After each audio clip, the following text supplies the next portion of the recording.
Aku udah 5 bulan plus ada di Jepang sekarang untuk kuliah. Dan dari situ aku ngerasa kayak aku tahu beberapa realita yang gak seindah apa yang orang-orang bilang di internet soal kuliah ke luar negeri. And I want to talk about it with you guys right here, right now in this video. Disclaimer, aku nggak buat video ini buat nge-discourage kalian kalau misalkan kalian pengen kuliah ke luar negeri. Justru sebaliknya, aku pengen teman-teman semua tuh bisa berpikir kritis atas plus dan minus dari suatu decision atau mimpi kalian. Karena semua hal ada plus minusnya, aku di sini pengen kasih tahu ke kalian soal minusnya. Karena di internet, aku selalu lihat orang-orang tuh nge-glorify kuliah ke luar negeri sebegitunya, sampai orang-orang have this high expectation yang itu tuh sebenarnya tuh unrealistic gitu loh. Dan di sini aku pengen bahas realitanya gitu untuk kuliah ke luar negeri tuh seperti apa sih, minusnya tuh apa aja sih, dan kayak apa sih rintangan yang kamu bakal hadapin kalau misalkan kamu memilih untuk kuliah ke luar negeri. Karena aku pikir itu sangat penting untuk dikonsider juga. Karena dulu aku sebelum kuliah ke luar negeri pun aku juga udah nge-consider plus dan minus dari pilihan aku ini. So, let's get into it. Ini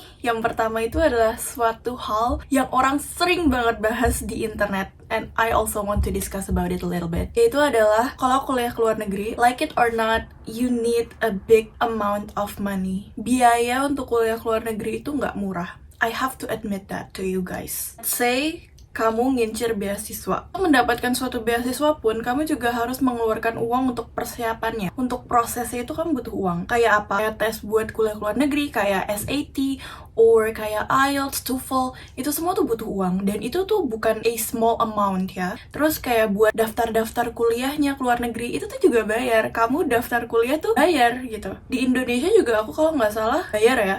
Di luar negeri juga nggak beda, itu bayar. Terus kalau if you want to make it like easier, biasanya tuh orang-orang pakai agent, itu juga bayar. Kalaupun itu semua terjadi, let's say kamu udah bayar buat IELTS, terus ternyata hasilnya kurang, you have to repeat IELTS again. Kamu harus bayar lagi dan take IELTS lagi. Terus kalau misalkan kamu kurang bisa belajar sendiri, you have to take course buat IELTS. And it take a lot of money. You have to spend a lot of money for that. Let's be real. Meskipun kayak gitu, aku nggak bilang bahwa itu entirely impossible for people to go study abroad. Karena kamu nggak harus S1, kamu bisa S2, kamu bisa kerja dulu setelah lulus, kamu bisa S3, kerja dulu lagi nabung. Atau kamu bisa ikut beasiswa-beasiswa lain yang mungkin possible buat kamu. Jadi sebenarnya itu jalannya banyak. You just have to find a way to get to that point gitu. Kayak sekarang juga ada kayak program-program pertukaran kuliah ke luar negeri. Jadi kayak menurut aku jalannya tuh banyak. Kayak kamu pintar-pintar aja nyarinya. Kan dokumen yang ribet banget. Admit, dulu sebelum aku SMA itu, kerjaannya itu kalau misalkan ngurus-ngurus dokumen itu ibu aku yang ngurusin. Jadi sebelum itu, aku tuh kayak nggak ngerti apa-apa soal ngurus dokumen. Tapi setelah aku berencana buat kuliah ke luar negeri, semuanya aku urus. Orang tua aku nggak bantu apa-apa in that field gitu. Di bidang itu mereka nggak bantu apa-apa soal ngurus dokumen, karena semuanya aku yang lakuin. And I have to admit, kalau itu benar-benar bikin kepala aku pusing 7 keliling. Kayak aku harus bolak-balik sekolah aku berkali-kali dalam seminggu. Dan sekolah aku sama rumahku itu jauh banget loh. Jadi ya ngurus dokumen sulit, harus commute juga kan dari sekolah ke lembaga ini, ke lembaga itu, ke rumahku, and it's so frustrating. Jadi kamu harus sabar banget dalam mengurus-ngurus dokumen kayak gitu. I have to tell you, kalau kamu udah ada di tahap itu, you'll be able to learn how to manage your time better. Dan juga kayak kamu juga bakal belajar soft skill kayak gimana cara berkomunikasi, gimana cara bisa lebih persuasif. Itu semua kamu pelajarin di situ. So, ya, lakukan yang bertubi-tubi. Buat kamu yang dari dulu apapun yang kamu lakuin itu langsung dapat hasil yang positif, ini pasti bisa jadi hal yang berat banget buat kamu. Karena ada beberapa orang of course yang dia sekali nyoba langsung dapat gitu, and good for them. Tapi banyak juga orang lain yang dia tuh udah nyoba berkali-kali dan mereka nggak dapet juga, and I was one of them.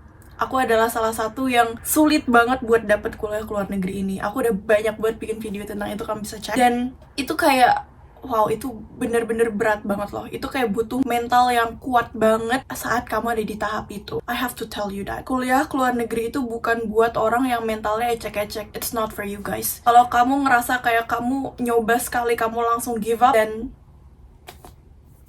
you won't be able to survive. I have to admit that kayak ini semua tuh butuh usaha yang besar banget. Karena meskipun banyak orang yang bilang kayak kamu harus nulis esai doang, kamu nggak perlu tes ini itu lagi kalau misalkan kuliah ke luar negeri. I mean, some part, yeah it's true. Tapi dalam sense yang lain itu kayak salah juga gitu.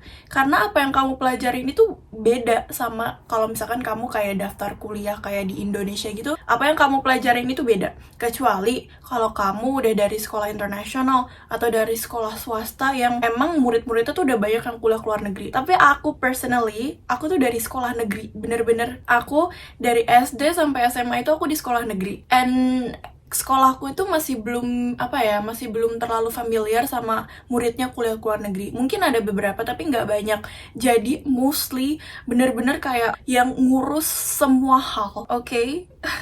Kalau misalkan kamu dari sekolah-sekolah prestigious yang emang muridnya udah banyak kuliah ke luar negeri, guru-gurunya udah ngerti harus ngapain. Tapi kalau enggak, kamu harus bener-bener kamu yang ngajarin guru kamu ini cara ngurusnya gini gitu. Terus kalau misalkan kamu dapat penolakan dan kamu masih kekeh, itulah kayak kamu mentalnya harus kuat dan kamu juga harus siap ada di posisi yang dimana orang-orang tuh bisa aja give up sama kamu. Mungkin kamu akan ada di posisi kayak gitu. Jadi kayak kamu harus bisa belajar untuk berdiri sendiri di situ. Karena you won't have anyone stand beside you. Terus kayak semua hal harus kamu hadapin sendiri. That's the thing about like ngurus-ngurus kuliah ke luar negeri juga. Dan penolakan itu nggak akan gampang kamu terima. Apalagi kamu udah nyoba berkali-kali dan kamu udah ngeluarin seluruh energi kamu di situ. Of course it's not gonna be easy. Nah, 3 hal yang kamu bakal rasain realitanya kalau misalkan kamu daftar kuliah ke luar negeri. Semua orang case-nya beda, tapi buat aku ini adalah caseku. Ya, that's it.